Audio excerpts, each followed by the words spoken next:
અને આજે અમે તમામ સોસાયટીના સભ્યો ભેગા થયા છે.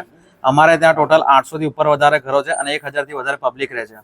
પણ છેલ્લા 12 વર્ષથી અમારે ત્યાં કોઈ પણ રોડનો નિકાલ કરવામાં આવ્યો નથી. એટલા મોટા ખાડા છે કે ત્યાં આગળ 108 પણ આવી શકતી નથી, કે કોઈ દર્દી જો બીમાર પડ્યું હોય અને 108 ને બોલાવવામાં આવે તો પણ ચેક બામણી રોડ પર ઉભી રહે છે અને અમારી સોસાયટીમાં અંદર 5 મિનિટ લગીને અંદર આવી શકે એવી પોઝિશન નથી. તો આજે અમે શ્રી કલેક્ટર સાહેબશ્રીને આવેદનપત્ર આપવામાં આવ્યા છે કે અમારે ત્યાં જરા બ્રેકી કરવામાં આવે અને જોવામાં આવે કે ભાઈ અમારે ત્યાં રોડ બનાવવામાં આવે. કારણ કે આજે 12 મહિનાથી તકલીફ બધાને બહુ જ પડી રહી છે. હવે હું એક વાત કરું, સોસાયટીમાં અમારા એક બેન હતા જેમને મહિના ચાલી રહ્યા હતા, પણ એ ખાડા હોવાના કારણે એમના ચોથા મહિનામાં જ એમને મિસકેરેજ થઈ ગયું. બરાબર છે. તો આવા ઘણા બધા તકલીફોના કારણો ઊભા થઈ શકે છે ત્યાં આગળ. તો કલેક્ટર સાહેબશ્રીને એટલું જ જણાવવા માંગીશ કે એકવાર ત્યાં આગળ રેકી કરે અને ત્યાં આગળ રોડની અમને સુવિધા પૂરી પાડવામાં આવે. હવે વાત કરું હું 2022ની, ત્યારે અમે ગ્રામ પંચાયતમાં અમે પહેલા પણ આ રીતના આવેદન આપેલું છે અને છેક ગાંધીનગર સુધી અમે રજૂઆત કરેલી છે.